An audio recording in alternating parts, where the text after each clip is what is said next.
Hi friends, media ಜಗತ್ತಿಗೆ ಸ್ವಾಗತ. Friends, ಜೈಲಿನಲ್ಲಿ ನಟ ದರ್ಶನ್ ಜೀವನ ಹೇಗಿದೆ, ಏನೇನು ಸಿಗ್ತಿದೆ, ಕಟಿಂಗ್ ಶೇವಿಂಗ್ ಎಷ್ಟು ದಿನಕ್ಕೊಮ್ಮೆ ಮಾಡ್ತಾರೆ, ಎಲ್ಲವನ್ನ ಈ ವಿಡಿಯೋದಲ್ಲಿ ತೋರಿಸ್ತೀವಿ. ಇಂಟ್ರೆಸ್ಟಿಂಗ್ ಆಗಿರೋ ಈ ವಿಡಿಯೋವನ್ನ ಕೊನೆವರೆಗೂ ನೋಡಿ. ಅದಕ್ಕೂ ಮುನ್ನ ನೀವಿನ್ನು ನಮ್ಮ ಚಾನೆಲ್ಗೆ ಸಬ್ಸ್ಕ್ರೈಬ್ ಆಗಿಲ್ಲ ಅಂದ್ರೆ ಈಗ್ಲೇ ಸಬ್ಸ್ಕ್ರೈಬ್ ಆಗಿ. ದರ್ಶನ್ ಇರುವ ಬ್ಯಾರಕ್ ಹೇಗಿದೆ? ಫ್ರೆಂಡ್ಸ್, ಜೈಲಿನಲ್ಲಿ ಪುರುಷ ಖೈದಿಗಳನ್ನ ಮಹಿಳಾ ಮತ್ತು ತೃತೀಯ ಲಿಂಗಿ ಖೈದಿಗಳಿಂದ ಪ್ರತ್ಯೇಕವಾಗಿ ಇಡಲಾಗುತ್ತೆ. ಜೊತೆಗೆ ವಿಚಾರಣಾಧೀನ ಖೈದಿಗಳನ್ನ ಅಪರಾಧಿಗಳಿಂದ ದೂರ ಇಡಬೇಕು ಅನ್ನೋ ನಿಯಮನೂ ಇದೆ. ಅದರಂತೆ ದರ್ಶನ್ ರನ್ನ ವಿಚಾರಣಾಧೀನ ಖೈದಿಗಳ ಬ್ಯಾರಕ್ನ ಸೆಲ್ ಒಂದರಲ್ಲಿ ಇರಿಸಲಾಗಿದೆ. ಇಲ್ಲೇ ದಿನದ ಬಹುತೇಕ ಸಮಯವನ್ನ ಕಳೆದಿದ್ದಾರೆ ದರ್ಶನ್. ಬಟ್ಟೆ, ತಟ್ಟೆ, ಲೋಟ ಎಷ್ಟೆಷ್ಟು ಕೊಡ್ತಾರೆ? ಸಾಮಾನ್ಯವಾಗಿ ವಿಚಾರಣಾಧೀನ ಖೈದಿಗಳು ತಮ್ಮದೇ ಬಟ್ಟೆ ಧರಿಸಲು ಅವಕಾಶವಿರುತ್ತೆ. ಅದರಂತೆ ದರ್ಶನ್ ಕೂಡ ತಮ್ಮ ಬಟ್ಟೆಯನ್ನೇ ಧರಿಸುತ್ತಿದ್ದಾರೆ. ಒಂದ್ ವೇಳೆ ಯಾವುದಾದ್ರೂ ವಿಚಾರಣಾಧೀನ ಖೈದಿ ಬಳಿ ಬಟ್ಟೆ ಖರೀದಿಸುವಷ್ಟು ದುಡ್ಡಿಲ್ಲ ಅಂತಂದ್ರೆ ಅಂತಹ ಖೈದಿಗಳಿಗೆ ಜೈಲಿನಿಂದ ಬಟ್ಟೆ ಕೊಡಲಾಗುತ್ತೆ. ಇನ್ನು ಖೈದಿಗಳಿಗೆ ಮಲಗಲು ಒಂದು ಹಾಸಿಗೆ, 2 ದಿಂಬು, 2 ಬೆಡ್ಶೀಟ್ ಮತ್ತು 1 ಕಂಬಳಿ ಅಥವಾ ಬ್ಲಾಂಕೆಟ್ ಕೊಡ್ತಾರೆ. ಆಹಾರ ಸೇವಿಸಲು 1 ಪ್ಲೇಟ್, 1 ಬೌಲ್, 1 ಮಗ್ ಮತ್ತು 1 ಲೋಟ ಕೊಡ್ತಾರೆ.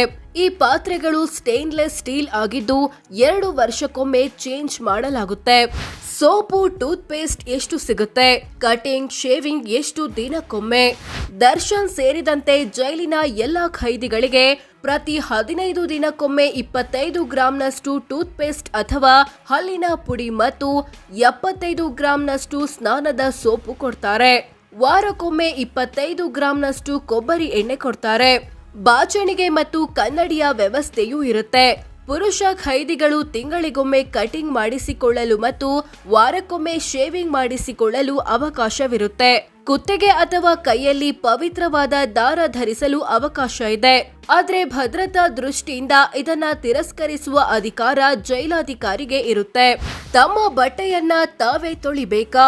ಎಲ್ಲಾ ಖೈದಿಗಳು ವಾರಕ್ಕೆ ಕನಿಷ್ಠ 1 ಬಾರಿ ಆದ್ರೂ ತಮ್ಮ ಬಟ್ಟೆ ಮತ್ತು ಬೆಡ್ಶೀಟ್ ಗಳನ್ನ ತೊಳೆದುಕೊಳ್ಬೇಕು ಅನ್ನೋ ನಿಯಮ ಇದೆ. ಸಾಮಾನ್ಯವಾಗಿ ಭಾನುವಾರ ತೊಳಿತಾರೆ. ಇದಕ್ಕಾಗಿ ತಿಂಗಳಿಗೊಮ್ಮೆ 250 ಗ್ರಾಂನ ಬಟ್ಟೆ ಸೋಪು ಮತ್ತು 50 ಗ್ರಾಂನಷ್ಟು ವಾಷಿಂಗ್ ಪೌಡರ್ ಕೊಡಲಾಗುತ್ತೆ. ಒಂದ್ ವೇಳೆ ಬಟ್ಟೆ ತೊಳೆಯೋಕೆ ಆಗಲ್ಲ ಅಂದ್ರೆ ದುಡ್ಡು ಕೊಟ್ಟು ಜೈಲಿನ ಲಾಂಡ್ರಿ ಮೂಲಕ ತೊಳೆಸಿಕೊಳ್ಳಬಹುದು. ಇಷ್ಟಪಟ್ಟರೆ ಕೆಲಸ ಸಿಗುತ್ತೆ, ಸಂಬಳ. ದರ್ಶನ್ ವಿಚಾರಣಾಧೀನ ಖೈದಿಯಾಗಿರೋದ್ರಿಂದ ಜೈಲಿನಲ್ಲಿ ಕೆಲಸ ಮಾಡ್ಲೇಬೇಕು ಅನ್ನೋ ನಿಯಮ ಇಲ್ಲ. ಆದ್ರೆ ಕೆಲಸ ಕೊಡಿ ಅಂತ ಸ್ವಯಂ ಪ್ರೇರಿತರಾಗಿ ಮುಂದೆ ಬಂದ್ರೆ ಸೂಕ್ತವಾದ ಕೆಲಸ ಕೊಡಲಾಗುತ್ತೆ. ಅದಕ್ಕೆ ಸಂಬಳವೂ ಸಿಗುತ್ತೆ. ಸಾಮಾನ್ಯವಾಗಿ ದುಡ್ಡಿರೋ ದೊಡ್ಡ ವಿಚಾರಣಾಧೀನ ಖೈದಿಗಳು ಕೆಲಸ ಮಾಡೋಕೆ ಹೋಗಲ್ಲ. ದರ್ಶನ್ ಕೂಡ ಕೆಲಸ ಮಾಡ್ತಿಲ್ಲ. ಆದ್ರೆ ತಮ್ಮ ಕೇಸ್ನಲ್ಲಿ ಅಪರಾಧಿ ಅಂತ ಕೋರ್ಟ್ ಏನಾದ್ರೂ ತೀರ್ಪು ಕೊಟ್ಟು ಶಿಕ್ಷೆ ಪ್ರಕಟಿಸಿದ್ರೆ ಕೆಲಸ ಮಾಡ್ಲೇಬೇಕಾಗುತ್ತೆ. ಬೆಳಗ್ಗೆ ತಿಂಡಿಗೆ ಏನು, ಊಟಕ್ಕೆ ಏನು? ದರ್ಶನ್ ಸೇರಿದಂತೆ ಜೈಲಿನಲ್ಲಿರೋ ಎಲ್ಲಾ ಖೈದಿಗಳಿಗೆ ಒಂದೇ ರೀತಿಯ ತಿಂಡಿ ಮತ್ತು ಊಟ ಸಿಗುತ್ತೆ. ಬೆಳಗ್ಗೆ 7 ಗಂಟೆಗೆಲ್ಲ ತಿಂಡಿ ರೆಡಿ ಆಗಿರುತ್ತೆ. ಒಂದಿನ ಟೊಮ್ಯಾಟೊ ಬಾತ್, ಮತ್ತೊಂದಿನ ಚಿತ್ರಾನ್ನ, ಪುಳಿಯೋಗ್ರೆ, ಪಲಾವ್, ಉಪ್ಪಿಟ್ಟು ಈ ತರ. ತಿಂಡಿ ಜೊತೆಗೆ ಕಾಫಿ ಅಥವಾ ಟೀ ಕೊಡ್ತಾರೆ. ಮಧ್ಯಾಹ್ನ 12 ಗಂಟೆಗೆಲ್ಲ ಮಧ್ಯಾಹ್ನದ ಊಟ ರೆಡಿ ಆಗಿರುತ್ತೆ. ಊಟಕ್ಕೆ ಅನ್ನ, ಚಪಾತಿ ಅಥವಾ ಮುದ್ದೆ, ಸಾಂಬಾರು, ಮಜ್ಜಿಗೆ ಅಥವಾ ಮೊಸರು ನೀಡಲಾಗುತ್ತೆ. ಇನ್ನು ರಾತ್ರಿ ಹೊತ್ತಿನ ಊಟ ಸಂಜೆ 6 ಗಂಟೆಗೆಲ್ಲ ರೆಡಿ ಆಗಿರುತ್ತೆ. ಅಂದ್ಹಾಗೆ ತಿಂಡಿ ಊಟಗಳನ್ನ 200 ಗ್ರಾಂ, 300 ಗ್ರಾಂ ಅಂತ ಗ್ರಾಂ ಲೆಕ್ಕದಲ್ಲಿ ಕೊಟ್ರೆ, ಸಾಂಬಾರ್, ಮಜ್ಜಿಗೆ, ಕಾಫಿ, ಟೀಗಳನ್ನ 100 ml, 200 ml ಅಂತ ml ಲೆಕ್ಕದಲ್ಲಿ ಕೊಡ್ತಾರೆ. ಮಟನ್, ಚಿಕನ್, ಮೊಟ್ಟೆ ಯಾವತ್ತು ಸಿಗುತ್ತೆ? ಮಾಂಸಾಹಾರಿ ಖೈದಿಗಳಿಗೆ ತಿಂಗಳ ಮೊದಲ ಶುಕ್ರವಾರ ರಾತ್ರಿ ಊಟಕ್ಕೆ ಬೋನ್ಲೆಸ್ ಮಟನ್ ಕೊಡಲಾಗುತ್ತೆ.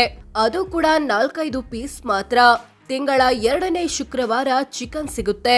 3ನೇ ಶುಕ್ರವಾರ ಮತ್ತೆ ಮಟನ್, 4ನೇ ಶುಕ್ರವಾರ ಮತ್ತೆ ಚಿಕನ್. ಹೀಗೆ ಪ್ರತಿ ಶುಕ್ರವಾರ ಮಟನ್ ಅಥವಾ ಚಿಕನ್ ಇದ್ದೇ ಇರುತ್ತೆ.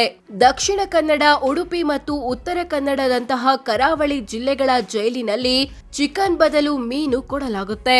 ನಾನ್ ವೆಜ್ ತಿನ್ನದ ಖೈದಿಗಳಿಗೆ ಪ್ರತಿ ಶುಕ್ರವಾರ ಯಾವುದಾದ್ರೂ ಸಿಹಿ ತಿನಿಸು ಕೊಡ್ತಾರೆ. ಇನ್ನು ಪ್ರತಿ ಮಂಗಳವಾರ ರಾತ್ರಿ ಊಟದ ಜೊತೆ ಒಂದೊಂದು ಬೇಯಿಸಿದ ಮೊಟ್ಟೆ ಕೊಡಲಾಗುತ್ತೆ. ಮೊಟ್ಟೆ ತಿನ್ನದ ಖೈದಿಗಳಿಗೆ ಬಾಳೆಹಣ್ಣು ಕೊಡ್ತಾರೆ. ಖೈದಿಗಳ ಕಾಮೋದ್ರೇಕ ಕಮ್ಮಿ ಮಾಡಲು ಎಲ್ಲಾ ಆಹಾರಕ್ಕೂ ಹೆಚ್ಚೆಚ್ಚು ಇಂಗು ಹಾಕ್ತಾರೆ, ಉಪ್ಪು ಖಾರ ಕಮ್ಮಿ ಮಾಡ್ತಾರೆ ಅನ್ನೋ ಮಾತಿದೆ.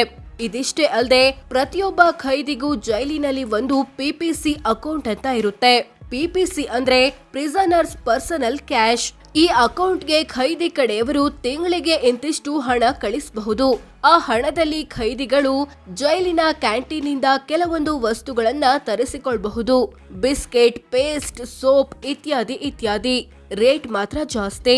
ಆದ್ರೆ ಬೀಡಿ, ಸಿಗರೇಟ್ ಸಿಗಲ್ಲ. ಜೈಲುಗಳಲ್ಲಿ ಧೂಮಪಾನ ನಿಷಿದ್ಧ. ಖೈದಿಗಳು ಉಪವಾಸ ಹಿಡಿಬಹುದಾ? ಜೈಲಿನಲ್ಲಿ ಖೈದಿಗಳು ಉಪವಾಸ ಹಿಡಿಯಲು ಅವಕಾಶ ಇದೆ. ಆದ್ರೆ ಉಪವಾಸಕ್ಕೆ ಇಂತಿಂತ ದಿನ ಅಂತ ಫಿಕ್ಸ್ ಮಾಡಲಾಗಿದೆ. ಉದಾಹರಣೆಗೆ ಹಿಂದೂ ಖೈದಿಗಳಾದ್ರೆ ಮಹಾಶಿವರಾತ್ರಿ, ರಾಮನವಮಿ, ಕೃಷ್ಣ ಜನ್ಮಾಷ್ಟಮಿ, ಏಕಾದಶಿ, ಶ್ರಾವಣ ಮಾಸದ ಕೊನೆ ಶನಿವಾರ ಮುಂತಾದ ದಿನಗಳಂದು ಉಪವಾಸ ಹಿಡಿಬಹುದು.